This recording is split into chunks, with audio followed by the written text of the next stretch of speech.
Assalamualaikum warahmatullahi wabarakatuh. Bismillahirrahmanirrahim. Alhamdulillahi rabbil alamin, wa afdalus salati wa atammu taslimi ala sayyidina Muhammadin wa ala alihi wa sahbihi ajma'in. Rabbi syrah li sadri wa yassir li amri wa hlul 'uqdatam min lisani yafqahu qawli. Subhanaka la ilma lana illa ma 'allamtana innaka antal alimul hakim. Allahumma akhrijna min zulumatil wahmi wa akrimna binuril fahmi waftah alaina bima'rifatil ilmi wa sahhil akhlaqana bil hilm waj'alna mimman yastami'una al-qawla fayattabi'una ahsana. Allahumma ati nufusana taqwaha wa zakkiha anta khairu man zakkaha anta waliyuha wa maulaha. Allahumma arinal haqqa haqqan warzuqna ittiba'ah wa arinal batila batilan warzuqna ijtinabah. Allahumma anfa'na bima 'allamtana wa 'allimna ma yanfa'una wa zidna ilman wa huda amma ba'd.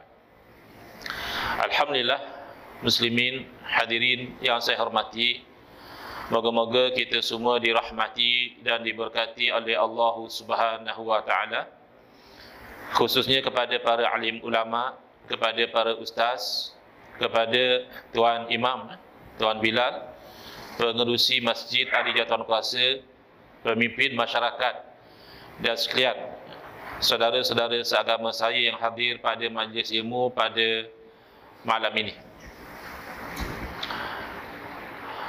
yang mana tajuk kuliah kita pada malam ini khusus membincangkan perbandingan antara Tauhid sifat 20 dan Tauhid 3. Saya cuba untuk livekan kuliah ini di page saya. First time naik begini, kata dia, this feature is temporarily blocked, dia kata. You recently posted something that violates Facebook policies. Wallahu a'lam apa benda yang kita post. Selalu ceramah je kuliah. Selalu jadi macam ni. Kalau kritik Wahabi lah, minta maaf cakap. Kalau ada Wahabi sini, jangan marah sangat. Lepas ni boleh kita minum-minum, sembang-sembang. Wahabi ke, tetap juga saudara seagama kita. Saya pernah kena tu yang saya kata. Bila saya defend guru saya, Syekhuna Syekh Muhammad Nuruddin Al-Banjari Al-Makki Hafizahullah, apabila beliau memberi nasihat kepada murid-murid beliau, kalau ada yang belajar di Universiti Islam Madinah, kena hati-hati, kerana bimbang terpengaruh dengan corak pemikiran yang ekstrim. Jadi beliau dikritik, seolah-olah beliau itu menfitnah Universiti Islam Madinah. Jadi saya buat satu posting menceritakan data dan fakta. Hari ini sudah puluhan ribu yang masuk, besok hilang. Violate Facebook policies. Jadi dia orang ni rajin buat report kalau tak kena dengan selera dia. Jadi kalau ada yang buat live berjaya tu, nanti saya akan kongsilah di page saya secara tertangguh. Dan memang tajuk Tauhid sifat 20 dan Tauhid 3 ni tak boleh lari daripada kita itu menyebut tentang saudara-saudara kita yang beraliran Wahabi. Memang ada orang marah, kata dia, ustaz ni tak ada kerja lain ke, asyik Wahabi je, wirid Wahabi siang malam. Saya kata ada pahala tu sebut Wahabi, kerana kita sebut Wahabi bukan ajak orang ikut Wahabi, tapi kita terangkan di manakah penyelewengan yang perlu dijauhi. Maka itu termasuk di dalam al-amru bil ma'ruf wan nahyu 'anil munkar. Bahkan kemungkaran di dalam akidah itu adalah kemungkaran yang paling serius. Sebab itulah Al-Imam Al-Ghazali rahimahullah ta'ala ketika memberi nasihat yang tulus kepada murid beliau. Murid beliau ini sudah lama mengaji dengan beliau. Lalu satu masa menulis surat kepada gurunya Imam Ghazali rahimahullah ta'ala. Kata beliau, Tuan Guru, berilah kepada saya nasihat-nasihat yang ringkas dan padat, supaya saya dapat pegang dan beramal hingga ke akhir hayat. Jadi kata Imam Ghazali rahimahullah ta'ala, ayyuhal walad, wahai anak, yakni anak murid, qad wajaba 'ala saliki arba'atu umur. Telah wajib ke atas seorang salik itu 4 perkara.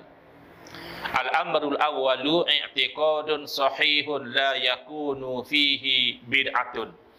Hendaklah orang yang berjalan menuju kepada ridha Allah, dia mempunyai akidah yang sahih, akidah yang betul, yang tidak ada pada akidah dia itu sebarang bentuk bid'ah. Tetapi orang mungkin tertanya-tanya, setahu saya Ustaz Engku ni orang yang kuat mempertahankan bid'ah, yakni bid'ah hasanah. Ustazkah yang sana sini bagi tahu kepada orang ramai bahawa tidak semua bid'ah sesat, ada bid'ah-bid'ah yang hasanah. Ini Ustaz boleh kata jangan ada bid'ah. Kenapa? Kerana bid'ah hasanah ini secara ringkasnya perkara baharu yang dikaji mengikut suluhan syarak, didapati tidak bercanggah dengan syarak. Maka itu hasanah daripada sudut tersebut. Daripada sudut baharu bid'ah, tak bercanggah dengan syarak, hasanah. Bila kita sebut bid'ah dalam akidah, adakah mungkin ada bid'ah yang hasanah? Tidak mungkin. Kenapa? Kerana bid'ah perkara baharu. Bid'ah dalam akidah berarti akidah kita itu berbeza dengan akidah Nabi SAW, bahkan dengan akidah seluruh para Nabi. Kerana akidah ini tidak berubah daripada zaman Nabi Adam AS sehingga kiamat. Akidah yang betul itulah akidahnya. Kalau syariat, hukum hakam mungkin berubah daripada satu rasul dengan rasul yang lain, mungkin ada perbezaan. Akidah tidak. Tiba-tiba kita kata bid'ah dalam akidah, berarti akidah kita berbeza daripada akidah Nabi SAW, mana mungkin jadi hasanah. Maka paling tidak bid'ah dalam akidah itu sayyi'ah, dhalalah, buruk dan sesat. Dan sebahagian daripada bid'ah dalam akidah itu adalah mukaffirah, menjadikan orang yang berbid'ah itu kafir wal-iyazubillah, terkeluar dari Islam. Baik, kita settlekan yang pertama dahulu, iaitu di zaman kita ini. Kalau dahulu saya percaya 20-30 tahun yang lalu umat Islam mengaji sifat 20, tak ada bangkangan, tidak ada tentangan. Nah, itu biasalah, belajar akidah, belajar sifat 20. Tapi kebelakangan ini bahkan ada di kalangan ustaz yang kita jemput berceramah, yang kita jemput berkuliah, dia memberi amaran kepada kita supaya jangan belajar akidah menggunakan sifat 20. Kenapa? Kerana kata dia, sifat 20 ini adalah bid'ah. Tidak ada di zaman Nabi SAW.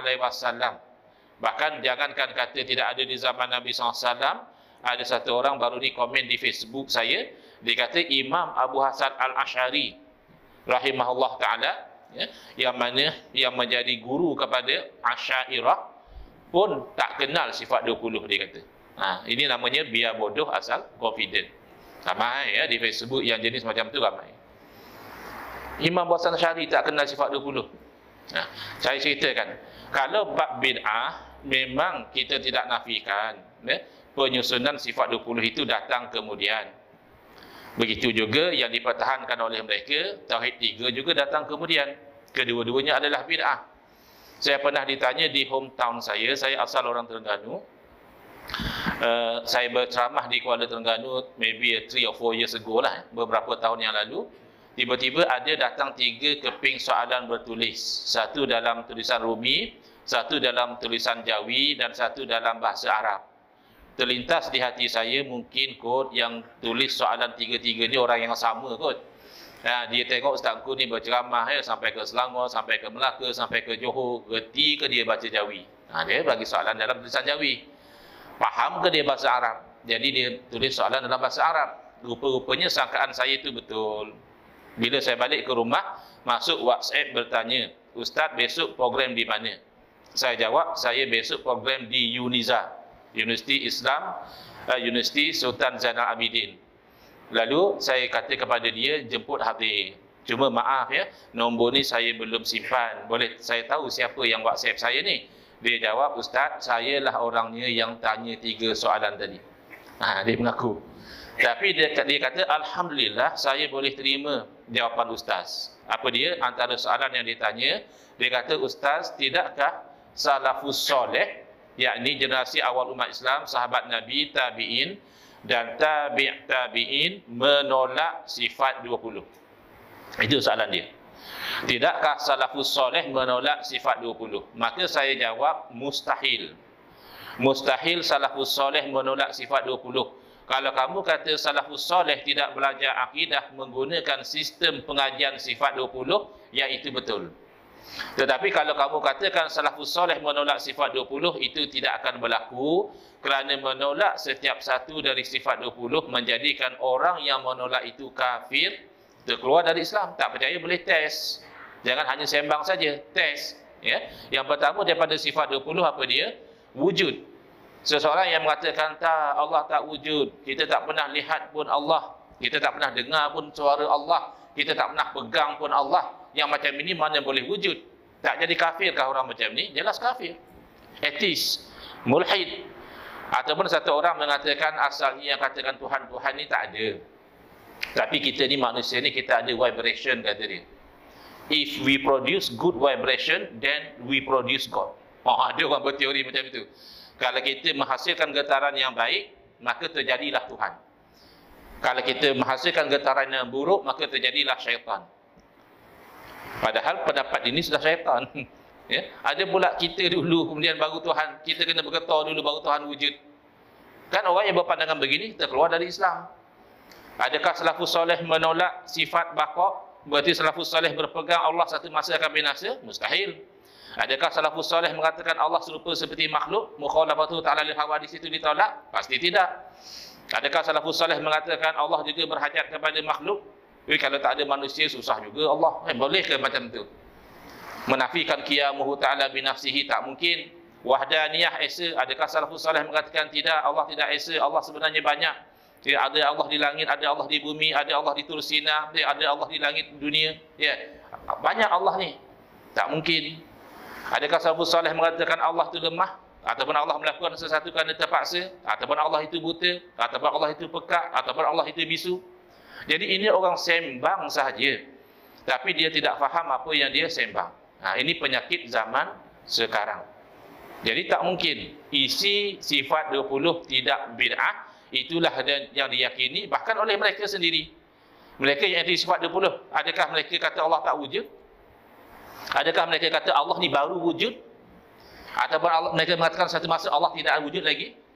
Mereka yang menolak sifat 20 ini pun sebenarnya mereka tidak sampai mengatakan demikian, kecuali sedikitlah barangkali tentang mukhalafatuhu ta'ala lil hawadis itu dia jadi keliru. Ada masanya dia memahami ayat-ayat Al-Quran yang membawa kepada seolah-olah Allah itu sama seperti makhluk. Nanti kita akan sentuh isu itu bila sampai masanya nanti. Kemudian ada juga yang menolak sifat 20 dengan alasan kata dia tak payah kita belajar sifat 20 kerana sifat 20 ini sebenarnya adalah ajaran falsafah Yunani ataupun falsafah Greek, kata dia. Ya. Jadi sekali lagi ya, sembang sedap. Kalau kita kadang-kadang dengan golongan macam ini, jangan biarkan dia saja asyik bertanya. Dia asyik tanya, apa dalil, apa bukti? Apa yang dia cakap ada dalil ke tidak? Ada bukti ke tidak? Saya tanya kepada orang yang mengharamkan tawasul dengan orang mati, bawa satu dalil yang sahih lagi sahih. Sahih maknanya tidak diragukan daripada Nabi SAW ataupun kemungkinan besar daripada Nabi SAW. Sahih maknanya jelas, ya? Yang menunjukkan bahawa Nabi SAW melarang tawasul dengan orang mati. Atau salafus soleh lah, kalau tak Nabi pun sahabat ke, tabi'in ke, ya, imam 4 mazhab ke, yang melarang. Senyap sampai hari ini. Tapi sembang bukan main macam kita yang bersalah. Jadi kadang-kadang kita kena tanya. Jangan kita ini belajar sifat 20, ini ilmu falsafah Yunani. Angkat tangan tanya, Ustaz, kitab falsafah Yunani mana yang mengajar sifat 20? Ahli falsafah Yunani yang nama apa yang mengajar sifat 20? InsyaAllah sampai sudah dia tak akan boleh bagi jawapan. Kerana sembang saja. Tak ada sifat 20 dalam buku-buku falsafah Yunani. Tapi kan sifat 20 ada belajar tentang jirim, tentang jisim, tentang arad dan sebagainya, jauhar dan sebagainya. Itu belajar tentang makhluk. Jirim, jisim ini makhluk. Kenapa pula belajar tauhid belajar makhluk? Supaya kita tidak menyamakan Allah seperti makhluk. Kan itu sesuai dengan saranan Nabi SAW, tafakkaru fi khalqillah wa la tafakkaru fillah. Patahlah. Berfikirlah tentang makhluk Allah. Jangan berfikir tentang zat Allah, nanti kamu binasa.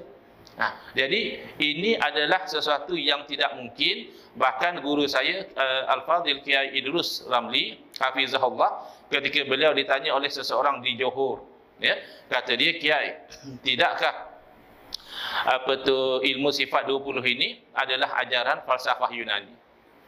Dia kata, kalau memang ahli falsafah Yunani mengajar sifat 20, berarti mereka itu muwahhidun, mereka itu orang Islam. Kalau ahli falsafah Yunani mengajar dan beriman Allah wujud tanpa ada permulaan, Allah wujud tanpa ada perakhiran, Allah tidak sama seperti makhluk dan makhluk tidak sama seperti Allah, Allah tidak berhajat kepada makhluk, Allah Maha Esa dan seterusnya, berarti mereka orang mukmin. Tapi datanya tidak demikian. Ini sembang-sembang kosong yang meragu-ragukan, yang menimbulkan kacau bilau di dalam umat. Jadi kalau nak kata bid'ah, sama-sama sistem itu bid'ah. Mengaji tajwid misalnya, adakah sahabat Nabi belajar macam kita sekarang? Sahabat Nabi belajar ini izhar, ini ikhfa, ini idgham bi gunnah, idgham bila gunnah, mad asli, mad arid li sukun dan sebagainya? Tak ada. Tetapi isinya tidak bid'ah. Tajwid berarti mengelokkan bacaan Al-Quran, makhraj hurufnya betul, panjang pendeknya tepat. Itu berlaku di zaman sahabat. Kalau nak dikatakan bid'ah dari sistem penyusunan, bahkan ilmu hadis juga bid'ah. Adakah di zaman sahabat percakapan Nabi SAW itu dikatakan mutawatir dan ahad, masyhur, atau dikatakan ini sahih, dhaif dan hasan?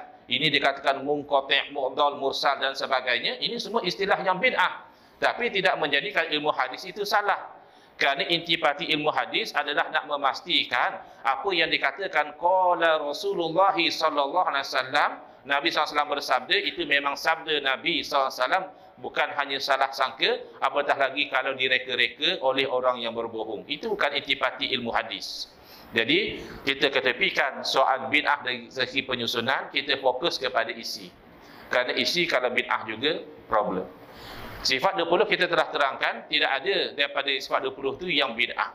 Semua itu diterima dengan kesepakatan umat Islam. Bagaimana dengan Tauhid 3? Tauhid 3 ada dua versi. Versi yang pertama, Tauhid 3 versi sifat 20. Yang kedua, Tauhid 3 versi Al-Imam Ibn Taymiyah yang dipegang oleh golongan Wahabi sekarang ini. Tauhid 3 versi sifat 20 adalah ketika belajar sifat wahdaniyah dibahagi kepada 3. Pertama, wahdaniyatuz zat, mengesakan Allah pada zat. Berartinya apa? Tidak ada zat yang lain daripada Allah sama seperti Allah, tak ada. Dan yang kedua, kita katakan zat Allah itu tidak tersusun daripada juzuk-juzuk. Ada komponen-komponen bercantum, maka jadilah Allah. Tidak, itu dinafikan. Cuma bila belajar tu ada istilah. Istilah tu yang kadang-kadang orang rasa susah sikit. Misalnya yang pertama tadi, mengatakan tidak ada zat yang lain daripada Allah, tapi sama juga seperti Allah. Itu namanya menafikan kam munfasil pada zat, dan menafikan zat Allah itu tersusun daripada juzuk, menafikan kam muttasil pada zat. Itu saya susah sikit. Tak apalah. Kalau kita rasa terhalang dengan istilah, ketepikan istilah, fokus kepada kefahaman. Yang kedua adalah wahdaniyatus sifat, mengesakan Allah pada sifat. Pertama, berarti tidak ada selain daripada Allah bersifat seperti Allah. Tak ada. Bukan ada ke Ustaz? Kita ada sifat mendengar, Allah pun ada sifat mendengar. Kita ada sifat melihat, Allah juga ada sifat melihat. Maka itu kita terangkan, yang sama itu hanya pada lafaz. Ittihadul lafzi dunal makna. Makna tidak sama-sama sekali. Kita ambil misalnya sifat sama, sifat mendengar. Pertama, sifat sama Allah qadim, tidak ada permulaan. Sedangkan sifat sama kita adalah satu yang baharu. Bahkan kita sendiri baharu. Ketika kita janin yang kecil di dalam rahim ibu kita, belum terbentuk telinga, mana ada pendengaran. Yang kedua, sifat sama Allah tidak perlu kepada alat. Sifat sama kita perlu kepada telinga. Takdir satu orang lahir tanpa telinga, tak mendengar dia. Yang ketiga, sifat sama Allah SWT tidak terbatas. Kita kalau lahir dengan telinga pun, kita bukan boleh dengar banyak perkara. Boleh dengar tak apa yang berlaku di luar masjid, tak dengar sangat. Apatah lagi yang berlaku di Johor. Nak pilihan raya, dengar ke apa mereka sembang strategi politik dan sebagainya. Tak dengar kita. Paling-paling kita baca dalam internet. Sedangkan Allah Ta'ala mendengar setiap yang wujud. Maka tidak ada lain daripada Allah bersifat seperti Allah. Yang kedua, menafikan bahawa Allah bersifat dengan dua sifat yang sama. Allah ada dua kudrah, Allah ada dua iradah, Allah ada tidak dua ilmu. Kita kan begitu. Semalam ilmu kita lain, hari ini ilmu kita bertambah sedikit. Akan datang kalau semakin tua, kadang-kadang hilang balik ilmu dia. Ya, orang-orang yang terlampau tua kadang-kadang dia kena penyakit apa ni? Dipanggil Alzheimer ya. Dia macam isteri dia pun dia tak ingat kadang-kadang. Saya ada baca satu orang, isteri dia layan dia pakaikan baju dan sebagainya, dia tak ingat. Kamu siapa dia tanya. Letih isteri dia nak jawab. Ada juga orang yang buat-buat lupa isteri dia, nampak perempuan cantik dia tak ingat isteri. Itu lain, itu bukan Alzheimer. Itu lain punya penyakit. Ini betul-betul dia tak ingat isteri dia. Itu ilmu manusia itu banyak. Tidak demikian ilmu Allah. Kudrah manusia juga begitu. Kudrah ketika baby hanya boleh menangis dan menyusu. Kemudian pandai merangkak, kemudian pandai berjalan, kemudian boleh berlari, kemudian boleh melompat. Jadi begitu kuat. Tapi kalau dilanjutkan umur, insya-Allah satu masa mengangkat balik. Tengok orang tua-tua nak bangkit daripada sujud, mengangkat dulu. Sakit lutut. Dan ada yang terbaring macam baby, pakai pampers balik. Kalau dulu naik stroller, sekarang naik kursi roda. Itu kudrah manusia banyak. Adakah kudrah Allah juga begitu? Tidak. Yang ketiga, wahdaniyatul af'al. Mengesakan Allah pada perbuatan, iaitu tidak ada sesuatu pun yang wujud atau tak wujud. Sesuatu yang hidup atau mati, besar atau kecil, panjang atau pendek, hitam atau putih, segala-galanya lah. Melainkan itu adalah perbuatan Allah Subhanahu Wa Taala. Jangan sebesar puting beliung, jangan sebesar banjir yang meruntuhkan rumah-rumah, bahkan sekecil daun yang gugur daripada pokok, itu adalah perbuatan Allah Subhanahu Wa Taala. Itu tauhid 3 versi sifat 20. Sementara tauhid 3 versi Al-Imam Ibn Taimiyah dibahagikan tauhid pertama kepada ar-rububiyah daripada perkataan Rabbun. Apa makna Rabbun? Tuhan. Yang kedua, tauhidul uluhiyah daripada perkataan ilah. Apa makna ilah? Tuhan juga. Yang ketiga, tauhidul asma'i was sifat. Apa makna asma' was sifat? Asma' plural kepada ismun. Ya, ismun maknanya nama. Belajar nama-nama Allah. Sifat memang dah jadi bahasa Melayu, iaitu belajar sifat-sifat Allah. Jadi sepintas lalu tak ada masalah. Ya, tauhid 3 versi sifat 20 pun okey. Tauhid 3 versi Al-Imam Ibn Taimiyah yang didukung oleh Wahabi juga okey. Tetapi bila kita pergi dengan lebih mendalam, kita dapati rupanya implementasinya itu sangat bermasalah. Bercanggah dengan Quran, bercanggah dengan hadis, dan bercanggah dengan ijma' ulama-ulama ahli sunnati wal jamaah. Kita kupas satu persatu. Pertama, tauhidur rububiyah. Daripada perkataan Rabbun, terjemah begitu saja Tuhan.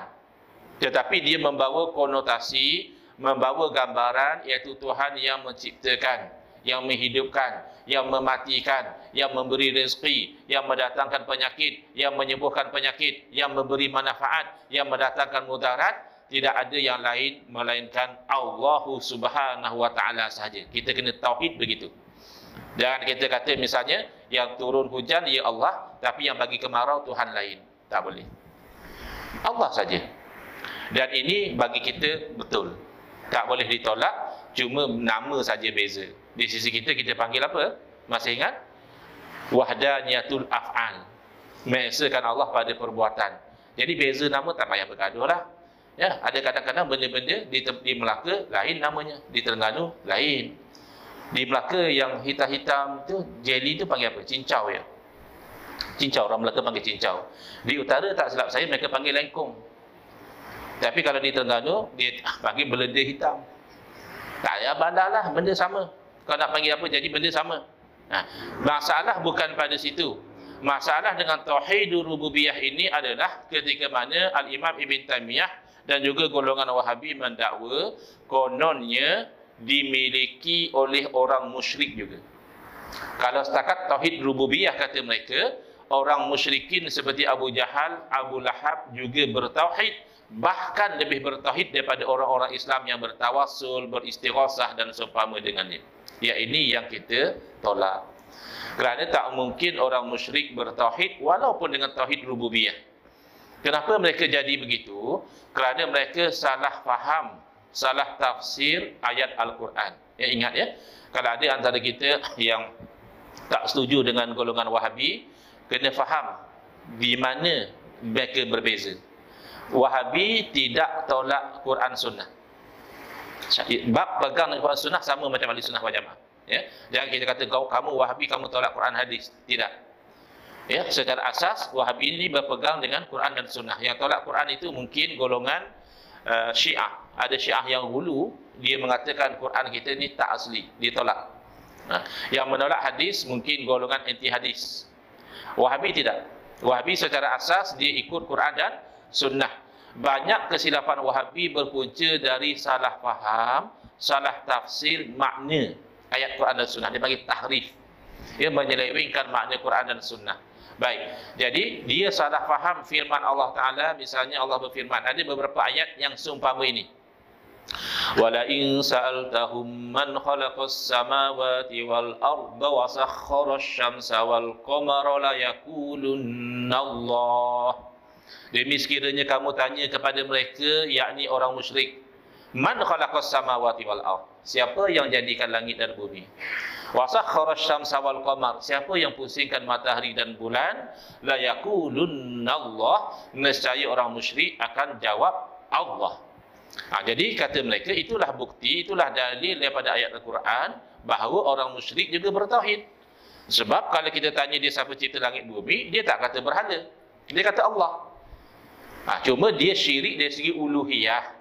Maknanya dia dalam dia mengaku Allah cipta langit bumi, dalam dia mengaku Allah yang pusingkan matahari dan bulan, dia menyembah kepada berhala. Jadi syiriknya adalah syirik uluhiyah. Kalau rububiyah dia okey, dia tidak ada syirik. Baik, di sisi kita tidak demikian. Kerana ada talazum, ada saling memastikan. Kalau orang itu bertauhid rububiyah, pastilah tauhid uluhiyah juga. Kalau dia syirik uluhiyah, maka rububiyah dia juga syirik. Mana pada i'tiqad dia, dia meyakini ada selain daripada Allah yang boleh melakukan sesuatu dengan hakikat. Baik, habis kenapa dia jawab Allah? Ayat tersebut di sisi kita ahli sunnati wal jamaah bukan dalil, bukan bukti bahawa orang musyrik bertauhid, tetapi itu adalah dalil dan bukti bahawa orang musyrik ketika mana mereka melakukan kesyirikan, mereka sebenarnya tidak ada hujah. Sebab yang berlaku mereka degil, tak nak tinggal sembah berhala, sebenarnya bukan kerana logik. Hanya semata-mata ini amalan yang telah diwarisi daripada nenek moyang. Jadi mereka keberatan untuk tinggalkan. Kamu suruh kita sembah Allah satu, kita dah biasa sembah Tuhan macam-macam, ada berhala ini, berhala ini. Jadi mereka itu keberatan. Tapi kalau dengan hujah, mereka tidak ada hujah. Kalau kita tanya kepada orang-orang yang sembah berhala, kamu sembah berhala ini, adakah berhala yang cipta langit dan bumi? Adakah berhala yang pusingkan matahari dan bulan? Pasti orang musyrik pun tak tergamak nak jawab dia. Dia pun tahu jawapan dia tak betul. Masa dia lahir ke dunia, langit dan bumi dah ada. Bulan dan matahari dah berfungsi. Bila dia dah besar, dah pandai sikit, dia buat berhala. Tak mungkin berhala itu yang cipta langit dan bumi. Bahkan kan tak logik. Sebab itu Syekh Nuruddin Al-Banjari Al-Maki Hafizahullah, dalam rangka nak membuka minda orang supaya jangan menyembah lain daripada Allah, kata beliau, kalau memang kita itu mahu menyembah sesuatu yang kita sendiri buat dengan tangan kita, kan lebih elok kita sembah aircon. Kerana aircon bagi kita dingin daripada kita sembah seketul batu yang kita ukir-ukir, ya, atau kita sembah pesawat kapal terbang dan itu membawa kita ke sana kemari. Tapi tak mungkin orang yang bakar akan menyembah sesuatu yang tangan dia sendiri cantumkan atau bentuk-bentukkan. Tak mungkin. Maka nak tak nak, kalau kita berhujah secara akliyah, orang kafir terpaksa mengaku bahawa bukan berhala yang menciptakan langit dan bumi, tetapi Allah. Adakah berarti mereka bertauhid? Tidak. Hujung ayat menyebut fa'anna yufakun. Selepas itu kemanakah mereka dipalingkan? Yakni kepada kesyirikan.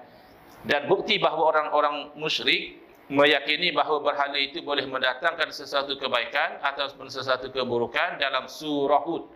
Surah Hud, Allah merakamkan kata-kata orang musyrik kepada Nabi Hud alaihissalam, inna qulu illa taraka ba'du alihatina bisu. Kami bukan nak kata apa, wahai Hud, melainkan kami nak beritahu bahawa kamu ini telah dikenakan penyakit gila oleh sebahagian dari berhala-berhala kami. Jadi orang musyrik menyangka oleh kerana Nabi Hud alaihissalam sebagaimana nabi-nabi yang lain menyeru supaya orang menyembah kepada Allah yang esa semata-mata, meninggalkan sembah berhala, berhala sudah marah. Berhala sudah tidak sedap. Lalu berhadiah bagi penyakit kepada Nabi Hud. Lalu Nabi Hud jadi gila, kata dia. La ilaha illallah. Nabi Hud pula yang dikata gila. Kamu yang bentuk-bentuk batu, ya, sesuka hati kamu. Ada yang perut buncit, ada yang badan sadu, ada yang tangan 2, ada yang tangan 8. Kamu pergi sembah, itu tak gila. Nah, jadi orang musyrik tidak ada tauhid rububiyah. Bahkan di alam kubur, sebagaimana yang sabit di dalam hadis Nabi SAW, kita akan ditanya, man rabbuka? Siapa Tuhan kamu? Kalau ikut teori bahawa orang musyrik juga bertauhid dari segi rububiyah, maka dia boleh jawab, Allahu Rabbi. Sebab rububiyah dia okey. Dia akan kantoi kalau soalan, man ilahuka? Siapa Tuhan sembahan kamu? Barulah orang musyrik tak boleh jawab. Kalau setakat man rabbuka, kita masih seri saja dengan orang musyrik, sama-sama boleh jawab dalam kubur. Tidak demikian. Yang boleh jawab dalam kubur hanya orang mukmin. Orang musyrik tidak boleh jawab man rabbuka. Ini hanya kekeliruan yang akhirnya menyebabkan menyamakan orang musyrik seperti orang mukmin. Tapi tidak seserius apa yang berlaku dalam tauhid uluhiyah. Tauhid uluhiyah dari segi konsep kita setuju dan kita junjung. Apa dia? Iaitu al-ilahul haq huwallazi yastahiqul ibadah. Tuhan yang sebenar, dialah Tuhan yang berhak untuk disembah. Pasti kita setuju. Tak boleh kita sembah lain daripada Allah. Jangan kata sembah batu, jangan kata sembah kayu. Sembah malaikat juga haram dan syirik. Kotlah ada orang kata apa salahnya sembah malaikat. Malaikat kan makhluk Allah yang tidak ada dosa, yang taat. Tak salah kita sembah malaikat, kan salah. Lain daripada Allah kalau disembah, salah malaikatkah, nabikah, rasulkah, walikah? Kalau namanya disembah, salah. Dihormati tak apa. Hormat mak ayah, hormat ulama, hormat para wali, hormat para nabi, itu memang dituntut. Tapi kalau menyembah, tidak boleh. Maka pada level itu, tauhid uluhiyah, okey, tak ada masalah. Bila pergi kepada level seterusnya, implementasi tauhid uluhiyah ini problem besar. Iaitu mereka mendakwa bahawa sesiapa yang mengamalkan tawassul, tabarruk, ambil berkat dan juga istighatsah telah syirik dari segi uluhiyah. Ini problem dekat situ.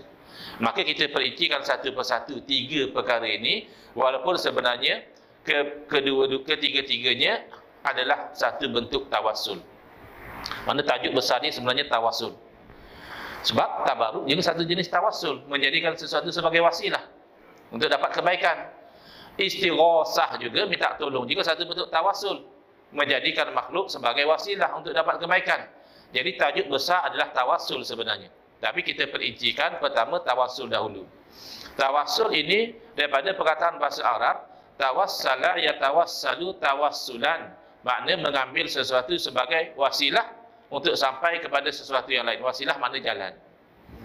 Dan ini secara umum diperintahkan oleh Allah Subhanahu Wa Taala di dalam Al-Quran. Allah memerintahkan wabtahu ilaihil wasilah. Hendaklah kamu cari kepada ridha Allah itu wasilah, jalan. Jadi antara kita dan golongan Wahabi tidak semuanya berbeza. Ya, masih banyak persamaan. Bahkan kalau berbanding dengan fahaman Syiah, Wahabi lebih hampir dengan Ahli Sunnah wal Jamaah. Tapi kerana lebih hampir inilah sebagian umat Islam tak perasan. Apa salahnya Wahabi? Wahabi okey apa? Ustaz ni pandai-pandai saja fitnah. Kaki fitnah betul ustaz ni. Apa yang dia tak puas hati dengan Wahabi? Dan sebagainya. Jadi bukan begitu. Kita dengan Wahabi masih saudara seagama. Kita terangkan ini supaya yang batil-batil itu dapat ditinggalkan. Tawassul yang sama antara kita dengan Wahabi adalah at-tawassulu bil asma'illahil husna. Bertawassul dengan nama-nama Allah. Misalnya, kita nak dapat perkenan doa dalam urusan rezeki. Boleh saja kita memohon, ya Allah, murahkanlah rezeki, mudahkanlah urusan rezeki. Tetapi kita tawassul dengan menyebut ya Razzaq, wahai yang Maha Pemberi rezeki, mudahlah urusan rezeki. Ya Alim, yang Maha Mengetahui, berilah saya ilmu. Ya Hakim, berilah saya bijaksana. Nak lawan musuh, ya Qawi, ya Matin, dan seumpama dengannya. Ya, ini tidak ada khilaf. Kita Ahli Sunnah wal Jamaah mengatakan tawassul macam ini bagus. Wahabi juga kata tawassul macam ini bagus. Yang kedua yang tidak ada khilaf antara kita dengan golongan Wahabi adalah at-tawassulu bil a'malis solihah. Bertawassul dengan amal-amal yang soleh. Amal soleh ni pertama kita buat amal soleh supaya Allah redha kepada kita, itu jelas ya. Yang kedua, kita sebut amal soleh dalam doa. Misalnya satu orang ketika dia ditimpa musibah yang dia sudah tidak tahan penyakit atau apa, dia angkat tangan, ya Allah, satu masa dahulu saya pernah menolak tawaran untuk menerima rasuah semata-mata kerana saya tahu itu haram di sisimu. Kalau itu adalah amal soleh, ya Allah, kau sembuhkanlah penyakitku ini. Itu nama tawassul dengan amal soleh. Sepakat antara kita dengan Wahabi, tawassul macam itu dibenarkan dan bagus. Mula berlaku kekeliruan adalah apabila melibatkan at-tawassulu bis-solihin, bertawassul dengan orang soleh. Istilah kita sebut amal soleh, kita sebut misalnya, ya Allah dengan hak nabimu, bihaqqi nabiyika, ataupun kita sebut dengan kemuliaan Syekh Abdul Qadir Jilani, ataupun ya Allah dengan kemuliaan Imam Syafi'i dan sebagainya. Yang ini sudah timbul kekeliruan, dan saya perhatikan ada sekurang-kurangnya dua level. Dalam Wahabi sendiri ada dua level. Level pertama, level Wahabi baru na'ab. Wahabi baru na'ab ni dia kadang bukan faham sangat. Ya, dia main hentam je. Jadi dia kata tak boleh tawassul dengan orang soleh, kerana orang soleh ni makhluk. Kalau kamu bertawassul dengan orang soleh, berarti kamu menjadikan makhluk sebagai perantaraan antara kamu dan Allah. Sebab itu kamu minta direct. Tiba-tiba kamu sebut orang soleh, maka menjadikan makhluk sebagai perantaraan syirik. Ini jelas batil. Kenapa? Kerana kalau dia kata menyebut makhluk dalam doa itu adalah syirik, amal soleh juga makhluk. Dia boleh terima amal soleh. Wallahu khalaqakum wa ma ta'malun. Allah yang ciptakan kamu. Makna kita semua ni makhluk Allah. Wa ma ta'malun, dan apa yang kamu amalkan soleh atau tidak juga adalah makhluk Allah. Jadi tidak ada justifikasi bertawassul dengan makhluk ini boleh, tidak syirik. Tawassul dengan satu makhluk lagi tidak syirik, padahal sama-sama soleh. Amal soleh, orang soleh. Baik, masuk waktu isyak ya. Bagi laluan azan atau azan lepas kuliah? Azan lepas kuliah. Azan dulu. Okey. Boleh. Azan.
Bismillah, alhamdulillah, wassalatu wassalamu ala rasulillah, amma ba'd.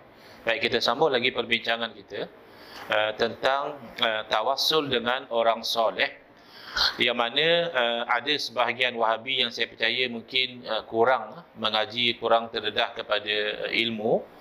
Mereka membangkang dengan alasan kalau kita tawassul dengan orang soleh, kita menjadikan orang soleh perantaraan di dalam doa kita, dan itu adalah syirik. Dan ini jelas tidak betul, kerana syirik adalah menuhankan selain daripada Allah ataupun memakhlukkan Allah. Ya, kita kata Allah, kita kata ada makhluk sebenarnya seperti Allah, syirik. Ada kita kata Allah pun macam makhluk juga, ya, syirik. Jadi menyebut makhluk yang mulia dalam doa tidak menjadikan orang itu Tuhan. Dan kita telah terangkan tadi, orang ini menerima tawassul dengan amal soleh, padahal amal soleh juga makhluk. Jadi tidak ada satu logik, ya. Tawassul dengan satu makhluk namanya amal soleh, bagus. Tawassul dengan satu makhluk lain namanya orang soleh, syirik. Kalau syirik, syirik kedua-duanya. Kalau tak syirik, tak syirik kedua-duanya. Kerana the common denominator adalah soleh. Kita tak tawassul dengan amal buruk kita. Ya Allah, itu hari aku dia mencuri, kalau dengan sebab mencuri itu kau perkenankanlah doa aku. Mana ada orang tawassul macam itu? Atau tawassul dengan orang jahat misalnya, dengan Abu Jahal, Abu Lahab. Tidak ada kita tawassul dengan orang jahat. Jadi sebab tawassul itu menyebut sesuatu yang baik, yang disukai oleh Allah SWT di dalam doa. Tapi Wahabi yang mengaji, Wahabi yang lebih educated, mungkin kalau kita kata Wahabi yang ada PhD lah, ya, mungkin, ya, dia tak begitu. Dia kata begini, dia kata tawassul ini dengan orang soleh boleh, tidak ada larangan. Boleh kita tawassul dengan orang soleh, dengan syarat orang soleh itu masih hidup. Kalau tawassul dengan orang soleh yang mati, itu ada problem. Saya dengar macam-macam versi lah. Ada yang kata problemnya khilaf. Itu yang paling ringan lah, ya. Kata dia tawassul dengan orang soleh yang masih yang telah meninggal dunia khilaf. Jadi eloknya jangan buat dah sebab khilaf. Ataupun yang lebih serius lagi, dia kata itu adalah haram. Tawassul dengan orang soleh yang telah meninggal dunia hukumnya adalah haram. Dan yang paling strict adalah tawassul dengan orang soleh yang telah meninggal dunia itu membawa kepada syirik. Tengok macam mana pendekatan dia. Kesemuanya batil, sebab semuanya tidak ada dalil. Tidak ada dalil menunjukkan bahawa tawassul dengan orang mati itu dilarang. Kalau ada, bawa dalil. Yang ada adalah dalil menunjukkan amalan tawassul itu diamalkan oleh Rasulullah SAW, dan diajar oleh Nabi SAW, dan diamalkan oleh para sahabat. Macam itu ada dalil. Maknanya dalil itu umum, tawassul itu dibenarkan. Kalau ada orang nama dakwa, tak, tawassul memanglah dibenarkan. Tapi kalau dengan orang hidup saja, itu namanya takhsisul umum. Dia nak menyempitkan yang umum. Boleh tak kita nak sempitkan dalil yang umum? Jawabnya boleh, dengan syarat ada dalil mukhassis. Ada dalil yang menunjukkan bahawa skop itu sebenarnya kecil. Jadi dalil yang mukhassis itu tidak ada. Dalil tawassul ada, antaranya Nabi SAW sendiri mengamalkan doa tawassul, iaitu ketika mengkebumikan ibu saudara baginda yang baginda anggap seperti ibu sendiri. Kerana kita tahu ibu Nabi SAW wafat, meninggal dunia awal, lalu dibela oleh datuk, dibela oleh bapa saudara. Jadi ibu kepada Sayyidina Ali karamallahu wajhah, iaitu Fatimah binti Asad radhiyallahu anhu, meninggal dunia. Lalu selepas diuruskan gali kubur dan sebagainya, Nabi SAW berdoa antara lain dengan doa tawassul, Allahumma bihaqqi nabiyyika wal anbiya'i min qabli. Ya Allah, dengan hak nabimu, iaitu dengan tawassul dengan diri baginda sendiri, dan dengan hak nabi-nabi sebelum daripadaku. Nabi-nabi sebelum daripada Nabi Muhammad SAW ketika itu masih hidup atau dah wafat? Dah wafat. Jadi yang anti kepada tawasul dengan orang mati, dia anti kepada sunnah Nabi SAW. Kerana Nabi SAW sendiri pernah bertawasul dengan para Nabi yang telah meninggal dunia. Tak ada masalah. Kerana apa beza orang mati dengan orang hidup? Hanya sebut dalam doa. Adakah oleh kerana dia telah meninggal dunia, dia tidak lagi soleh? Oh, masih hidup dulu soleh dia, dah mati dah tak soleh dia. Mana ada macam itu? Nah, makanya sahabat Nabi sendiri, itu yang kita pelik ya. Golongan Wahabi dia tak berapa ramai ya, ramai yang tak suka dipanggil Wahabi. Saya tak tahu kenapa. Sebab padahal Wahabi hanya disebut pada nama. Pengasas gerakan Wahabi nama dia Muhammad bin Abdul Wahab. Jadi ada seorang Wahabi kata, kenapa bagi kami Wahabi? Pengasas kami nama Muhammad. Yalah, pengasas nama Muhammad tidak mesti disebut pada Muhammad. Kita Syafi'i, pengasas kita Muhammad ibn Idris Asy-Syafi'i. Pengasas Hambali namanya bukan Hambal, namanya Ahmad ibn Hambal. Jadi nisbah pada nama keturunan itu biasa. Lebih-lebih lagi orang Arab ni terkenal dia panggil nama bapa siapa atau anak siapa. Jadi Muhammad bin Abdul Wahab ni bapaknya ulama, bapaknya terkenal. Jadi orang nak cerita dia namanya Ibn Abdul Wahab, anak Pak Wahab. Jadi anak Pak Wahab ni bawa satu ajaran, maka pengikut dia dipanggil Wahabi. Padahal Abdul Wahab bapanya itu ahli sunnah wal jamaah bermazhab Hambali. Jadi tidak ada apa masalah sepatutnya. Tapi ada sejarah hitam ya, satu masa dahulu ketika kebangkitan Wahabi, mereka bangkit sebagai Khawarij melawan Khilafah Utsmaniyah dan mereka membunuh ribuan umat Islam. Dan saya balik ke Terengganu berjumpa dengan satu orang Said, Dr. Said sekian nama dia. Moyang dia Syekh Az-Zawawi adalah mufti mazhab Syafi'i di Makkah, juga dibunuh oleh Wahabi. Keturunannya masih ada lagi ke Malaysia. Jadi ini mungkin sejarah hitam yang menyebabkan mereka kurang berkenan dipanggil Wahabi. Mereka lebih bangga kalau dipanggil Salafi. Jadi kalau Salafi bagus ya, Salafi maknanya pengikut salaf. Yang tidak bagus adalah ketika mana mereka mengaku menabik dada kami Salafi, pengikut salaf, tiba-tiba mereka tidak ikut salaf pun. Salaf tidak faham sebagaimana mereka faham. Salaf memahami tawasul boleh saja dengan orang yang telah meninggal dunia. Jadi kalau macam itu, kawan-kawan kami di Kedah, dia kata kalau lagu-lagu tu Ustaz, mereka bukan Salafi. Habis itu mereka apa? Mereka Salafi. Salafi kot ni, mereka pi kot lain. Oh, tak maulah Salafi, kita mau betul pi lah. Salafi kita tak mau. Jadi, kat mana bezanya?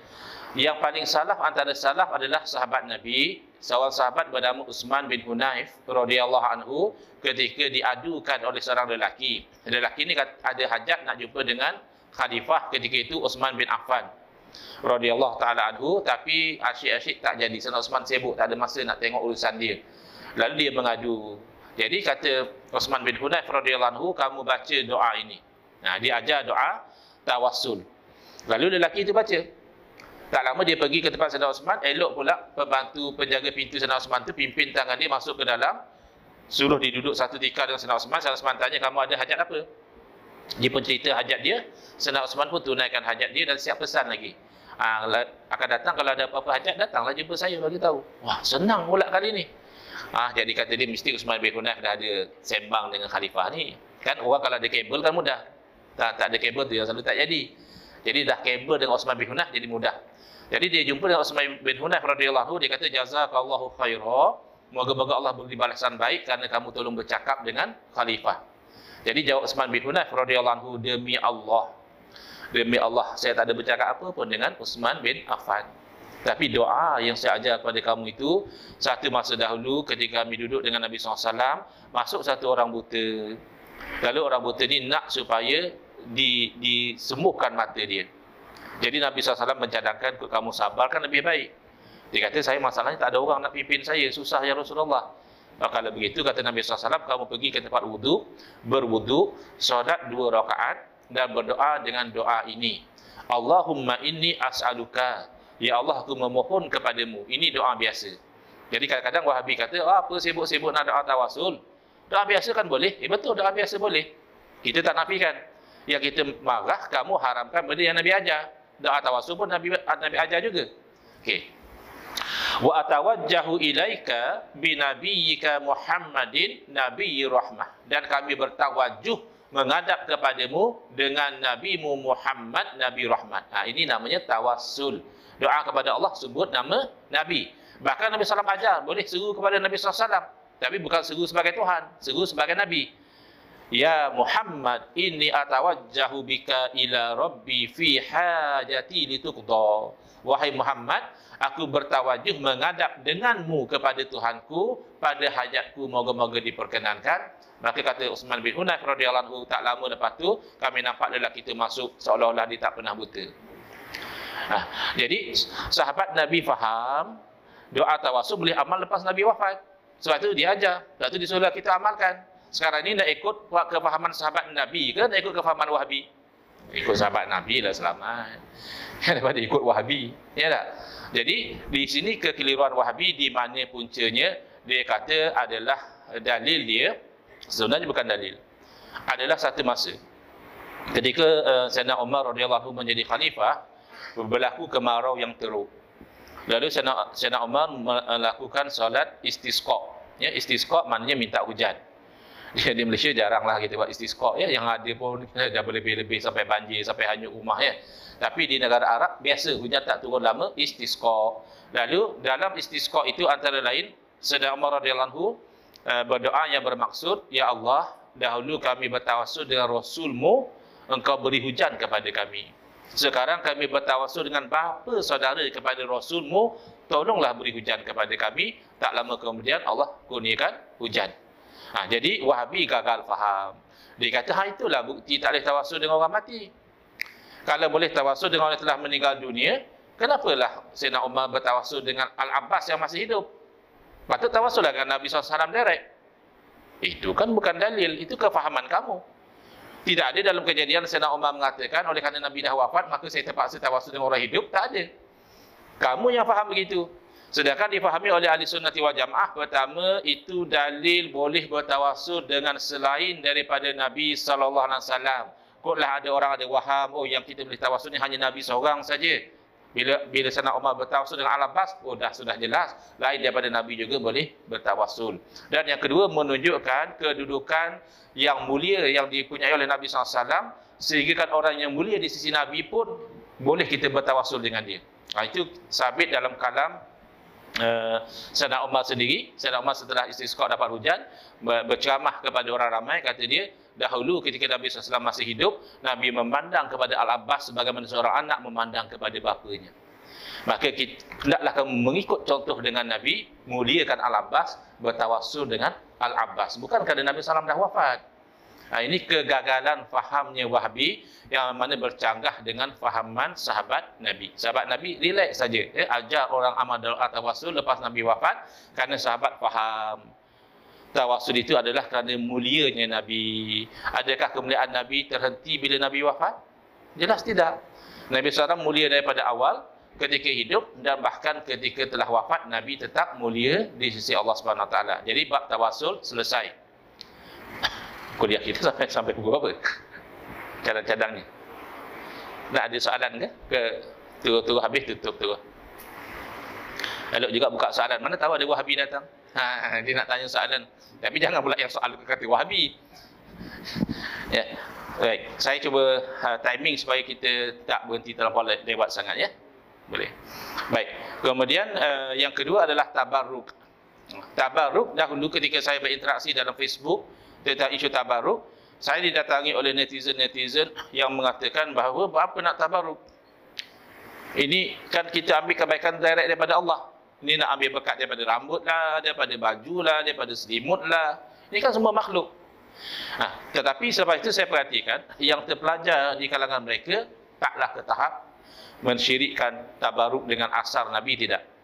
Ini saya perasan masih baru-baru ni lah. Mungkin saya tak perasan sebelum ini. Dia kata macam ini. Dia kata, kamu ni masalahnya asyik dengan logo capal. Logo capal tu yang kami tahu. Tolak. Kalau memang capal Nabi, kami pun nak ambil berkat. Kan? Dia capal. Dia capal.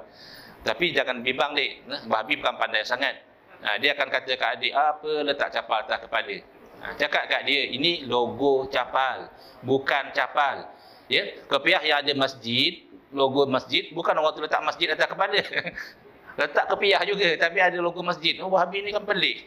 Saya pernah baca satu orang dia kata ahli sunnah wal jamaah apa dia kata, letak capar atas kepala. Saya kata kamu ni bodoh. Dia marah dia. Ustaz aku ni suka maki orang. Saya kata bodoh tu memang betul.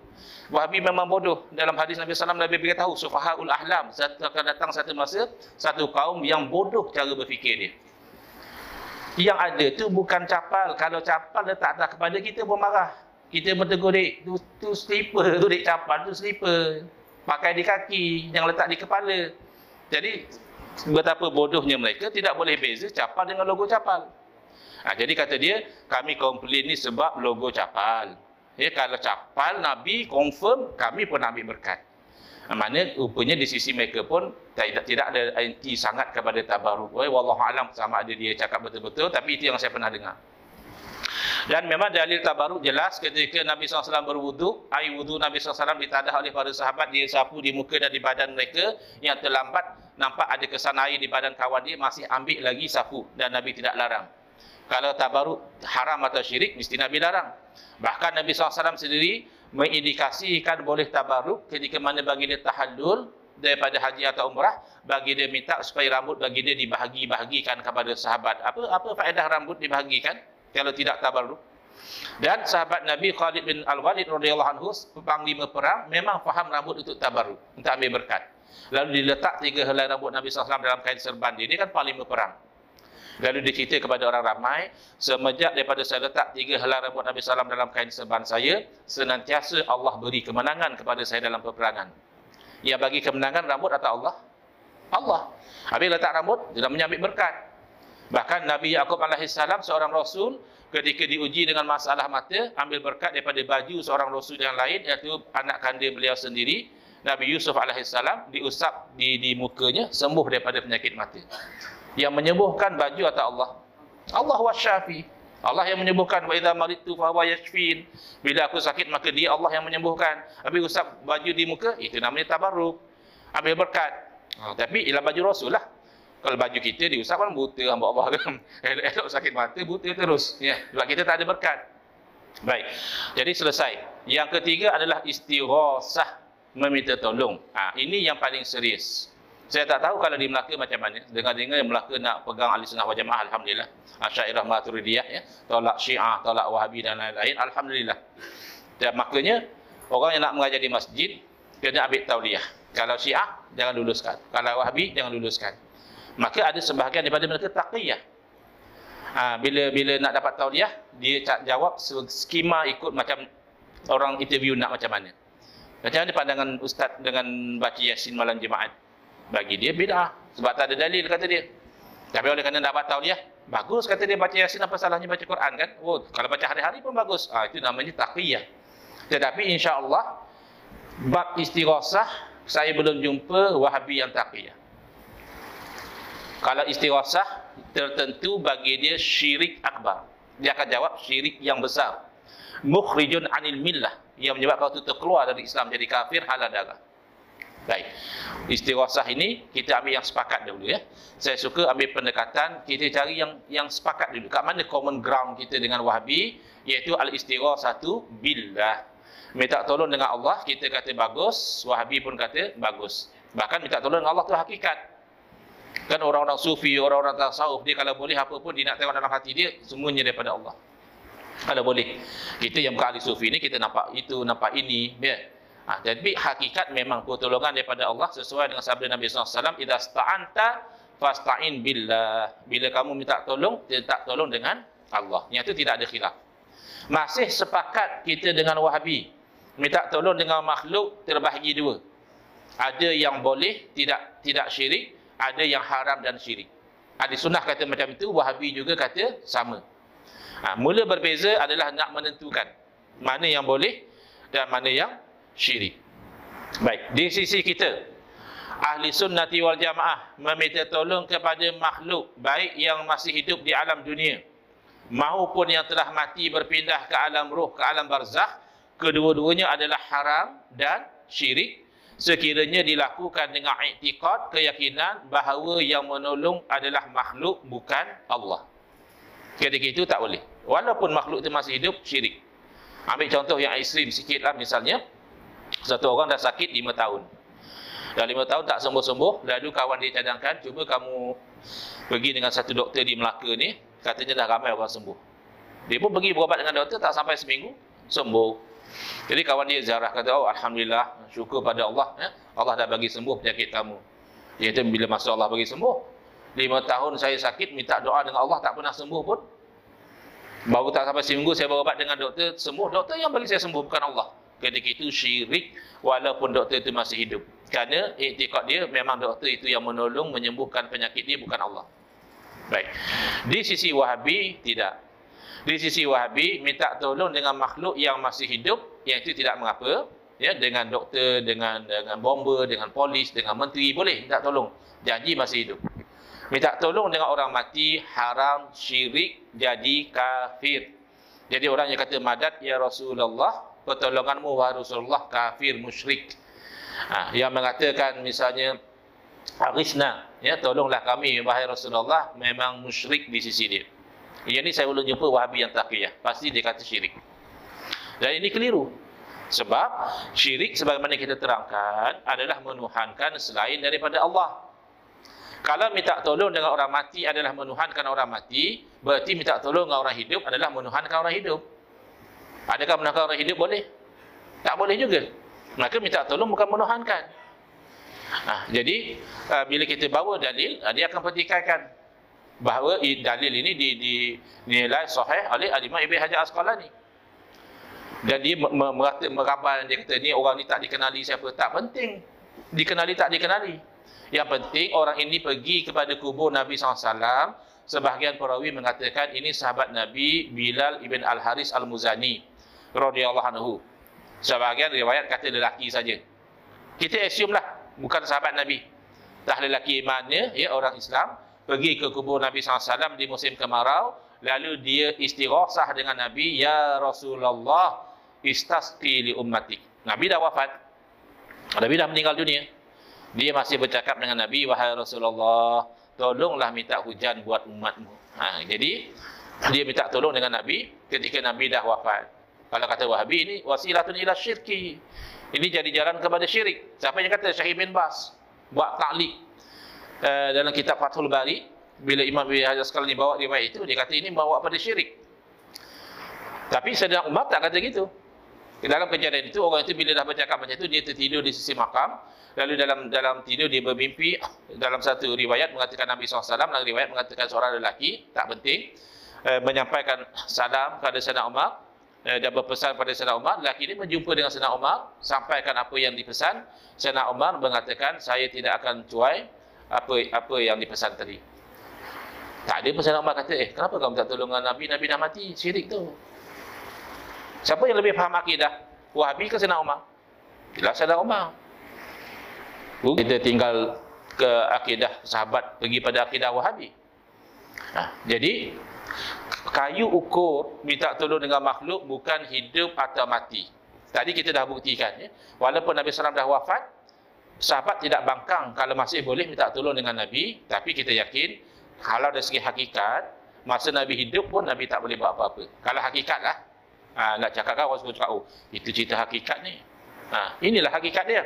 Qul la amliku li nafsi naf'an wala darra. Katakanlah wahai Muhammad, aku tak milik untuk diri aku sendiri, untuk diri Nabi sendiri. Nabi tak milik sebarang manfaat ataupun mudarat. Masa Nabi hidup, Allah suruh bagi tahu pada orang ramai. Itu namanya hakikat. Asbabnya mana? Asbabnya illa masya Allah, kecuali apa yang Allah kehendaki. Nabi SAW menjadi sebab kebaikan yang banyak dan menjadi sebab menolak kemudaratan yang besar, iaitu kufur dan syirik.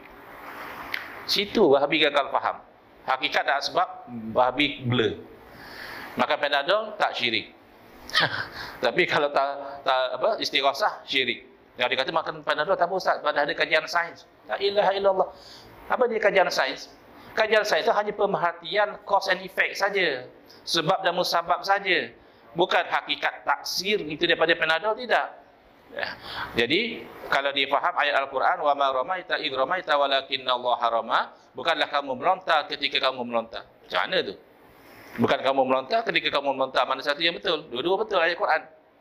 Wa ma ramaita khalqan id ramaita kasban walakinna Allah rama haqiqatan. Bukanlah kamu yang melontar secara menciptakan, bukan kamu. Ketika mana kamu melontar secara usaha ikhtiar, akan tetapi Allah lah melontar secara hakikat. Kalau dia faham yang itu, dia tidak akan membezakan. Tapi kalau tak tolong orang hidup, tak adalah syirik. Sebab orang hidup boleh tolong. Iya ke? Orang hidup semua boleh tolong kita ke? Berlambat kita tak tolong, dia tak boleh tolong. Tapi syirik lah. Dia minta tolong dengan orang hidup juga boleh jadi syirik. Kita ambil contoh yang mudah. Pengikut ayah Pin. Pengikut ayah Pin minta tolong dengan ayah Pin. Syirik atau tidak? Pasti syirik. Kerana bagi pengikut ayah Pin itu Tuhan. Tak saya cuba tengok dalam YouTube. Saya pun malu sebab saya orang Terengganu. Dia cakap apa? Dia cerita lah ayah Pin macam ni. Oh, bagi saya ayah Pin itu Tuhan dah. La ilaha illallah. Jadi orang macam ni kalau minta dengan ayah Pin confirm syirik. Sebab bagi dia ayah Pin itu Tuhan. Tapi kalau umpama macam kita lah, contohnya ayah Pin masih hidup, kita pula pernah kenal dengan ayah Pin, ya. Kita jumpa dengan ayah Pin, Pin, kau tolong aku angkat beg ni boleh tak Pin? Aku nak angkat seorang berat lah Pin. Syirik tak? Tak syirik. Jadi kita bukan angkat beg Tuhan. Kita minta tolong kepada dia sebagai makhluk. Jadi hidup atau mati tidak membezakan. Iktikad kamu ketika minta tolong itu yang membezakan syirik atau tidak syirik. Jadi selesai tauhid uluhiyah, tinggal lagi satu tauhidul asma'i was sifat. 9 suku insya-Allah saya tutup. Kalau ada soalan baru kita buka pada soalan. Boleh gitu? Okey. Tauhidul asma'i was sifat, asasnya kita tidak ada komplain. Belajar nama-nama Allah bagus. Imam Ahli Sunnati wal Jamaah, Imam Fakhruddin Ar-Razi rahimahullah taala bahkan mengarang kitab khas Asmaullahil Husna, hurai satu persatu nama Allah. Tak ada masalah. Belajar sifat Allah, memang kita belajar sifat Allah pun. Sebab kita tak boleh nak mengenal Allah dengan melihat zat Allah, tak boleh. Nak kenal Allah kena faham sifat-sifat Allah. Belajar sifat tak ada masalah. Masalahnya atas platform tauhidul asma'i was sifat, Wahabi pergi kepada ayat-ayat mutasyabihat lalu menetapkan kepada Allah Ta'ala perkara-perkara yang bercanggah dengan ketuhanan. Iaitu yang kita tolak. Ya, misal bila pergi kepada yadullah, kan dalam Al-Quran ada sebut yadullah, kalau terjemah mana tangan Allah. Maka Wahabi kata Allah ada tangan, tapi tangan Allah tak sama dengan tangan makhluk. Apa maksud kamu di situ? Saya tak masukkan anggota tangan. Kamu tak masukkan anggota tangan, kamu ikut salaf betul-betul. Yadullah adalah dengan makna yang layak dengan Allah. Bila kamu kata Allah ada tangan tak sama dengan makhluk, itu masih membayangkan anggota tangan. Lebih-lebih lagi kalau kamu kata kalau Allah tak ada tangan, mana Allah hudung ke? Oh, mana memang kamu bayangkan anggota tangan lah kalau begitu. Tapi tidak semestinya orang yang menyebut tangan Allah tu dia mujassim atau musyabbih, tak semestinya. Tengok konteks percakapan dia. Contoh ya. Orang ahli sunnah wal jamaah juga biasa cakap gitu. Misalnya dia kata kita dah usaha dah ustaz, takat yang kita mampulah. Tapi itulah semua pun di tangan Allah kan. Musyabbih ke dia? Tidak, kerana kita faham dia bukan nama anggota tangan kan Allah. Tetapi misalnya Ar-Rahmanu 'alal 'arsy istawa. Ini di Melaka. Di Melaka saya dapat soalan ni. Tapi tak ingat masjid mana. Sempena Hari Malaysia ceramahnya. Jadi oleh kerana ceramah tak ada soalan. Ni kuliah. Itu ceramah sempena Hari Malaysia. So ceramah mana ada soalan. Tapi ada permintaan daripada jemaah nak tanya soalan ustaz, boleh ke? Kalau nak minta boleh lah. Takkan nak kata tak boleh pula. Jadi soalan dia apa? Soalan dia, ustaz, adakah saya jadi kafir kalau saya menetapkan istiwa bagi Allah? Dia tanya gitu. Kalau dia menetapkan istiwa bagi Allah, adakah dia jadi kafir? Saya jawab sebaliknya, Tuan. Terbalik tu. Kalau Tuan menafikan istiwa, Tuan boleh jadi kafir. Kerana Tuan menafikan apa yang sabit dalam Quran dan hadis. Dia terkejut. Rupanya selama ni dia sangkakan Asy'ariyah Maturidiyah tolak istiwa. Yang menetapkan istiwa ni Wahabi. Sebab tu dia ikut Wahabi. Sebab Wahabi ikut Quran Sunnah. Quran kata istiwa, Wahabi pun menetapkan. Asy'ariyah ni tak betul. Quran dah kata istiwa, dia tolak istiwa. Bukan. Kena faham betul-betul. Istiwa itu ditetapkan oleh Ahli Sunnah wal Jamaah, Asy'ariyah Maturidiyah dan juga oleh Wahabi. Dua-dua tak tolak istiwa. Cuma bila pergi pada soalan, apa makna istiwa? Ahli Sunnah wal Jamaah, salaf dan khalaf pergi kepada tanzih, mensucikan Allah Ta'ala. Wahabi terpengaruh dengan tasbih, memahami dengan makna yang seolah-olah Allah itu seperti makhluk juga. Tanzih macam mana? Tanzih salaf kebanyakannya dengan tafwid. Tauhid ni mana serah pada Allah lah. Istawa istiwaan yaliqu bihi jalla jalaluh. Istiwa yang layak dengan Allah. Macam mana istiwa? Jangan duk tanya macam mana. Tanya macam mana tu bid'ah, kata Imam Malik. Nak macam mana? Bukannya makhluk kamu nak macam mana? Ya, istiwa dah telah diketahui ada dalam Quran. Ya, maknanya pun banyak. Orang dah tahu macam-macam makna itu. Kamu nak tanya macam mana tu bid'ah. Buat keluar orang ni ahli bid'ah. Imam Malik. Jadi kalau betul-betul nak ikut salah, serah bulat-bulat istiwa dengan keyakinan pastilah istiwa itu layak dengan Allah, bukan dengan arti kata bertempat, duduk dan sebagainya, bukan. Kemudian lagi satu, kenapa kita ahli sunnah wal jamaah tidak pergi kepada yang mutasyabihat dalam bab akidah? Kerana bab akidah dalil mesti qat'i, dalil mesti tidak ada ragu-ragu. Ayat Quran ke Ustaz takkan ragu-ragu? Ya, ayat Quran tak ragu-ragu daripada Allah, daripada Nabi. Tapi boleh jadi ada keraguan pada makna. Dapat dipanggil zonniyud dilalah. Lafaz makna apa? Kadang-kadang Quran juga ada keraguan. Kerana perkataan itu banyak makna. Sebab tu ulama khilaf. Kalau tak, ulama tak perlu khilaf dah Quran dah sebut. Tapi oleh kerana satu perkataan banyak makna, ada ulama faham makna ni, ada ulama faham makna lain, akhirnya khilaf. Maka ayat mutasyabihat ini, level mutasyabihat ini, level yang keempat dalam lafaz yang tak jelas. Siapa yang belajar ilmu dilalah, dia ada dilalah yang jelas, ada 4 level. Ada yang lafaznya tak jelas apa makna dia pun ada 4 level. Yang mutasyabihat ni level paling tak jelas sekali. Tiba-tiba kamu nak ambil ayat ini sebagai dalil akidah, kamu tak faham ayat Quran. Ayat Quran kata, ayat muhkamat hunna umul kitab. Ayat muhkamat itu dah induk Al-Quran. Kamu kena rujuk pada muhkamat. Mutasyabihat kalau kamu nak ikut, kamu adalah orang yang hati cenderung kepada sesat. Ammal ladzina fi qulubihim zayghun fayattabi'una ma tasyabaha minhu. Adapun orang yang hati-hati mereka mengandungi kebengkokan, cenderung kepada sesat, dia nanti akan ikut yang sama-sama tu. Dia nak kata Allah bertangan, Allah berkaki, Allah turun naik. Habis itu Allah atas arasy. 1/3 malam kan dalam hadis kata Allah di langit dunia. Arasy kosong lah sekejap kata dia. Pula. Jadi macam makhluk lah ya. Sekejap Allah duduk atas, nanti masuk 1/3 malam turun pula ke dunia. Kamu perasan tak 1/3 malam tu adalah setiap detik di seluruh dunia ni? Sekarang ini 1/3 malam di satu tempat. Nanti 1/3 malam di tempat yang lain. Kalau kamu faham zahir, berarti Allah ni sentiasa berada di langit dunia. Sedangkan kamu kata Allah di atas arasy. Kamu juga tolak i'tiqad al-hulul wal ittihad. Ittihad mana Allah menyatu dengan makhluk, batil. Allah berada pada makhluk juga batil. Arasy itu kan makhluk. Kamu kata Allah berada pada arasy, kan batil.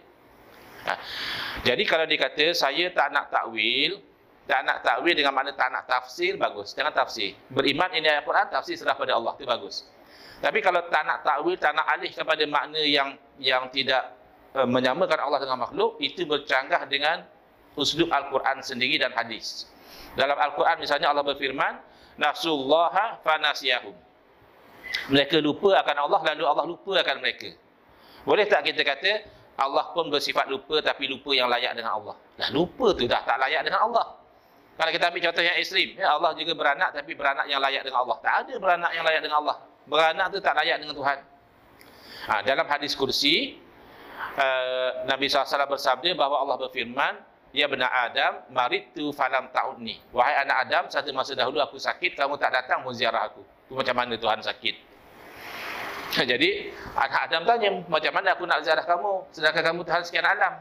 Lalu Allah takwil, Allah alih daripada makna zahir Allah sakit kepada hamba aku sakit. Tapi nak ceritanya urusan hamba sakit ni besar, hingga Allah nisbahkan kepada zat Allah sendiri, aku sakit. Tak boleh kita kata Allah sakit dengan sakit yang layak dengan Allah. Mana ada sakit yang layak dengan Allah? Jadi itu secara ringkas kebatilan-kebatilan yang ada dalam Tauhid 3 yang wajib kita tahu dan kita jauhi. Wallahu alam. Sama ada kita tutup atau buka sekiranya ada soalan. Kalau saya mampu jawab, saya jawab. Kalau saya tak mampu, wallahu alam. Silakan. Kalau ada soalan.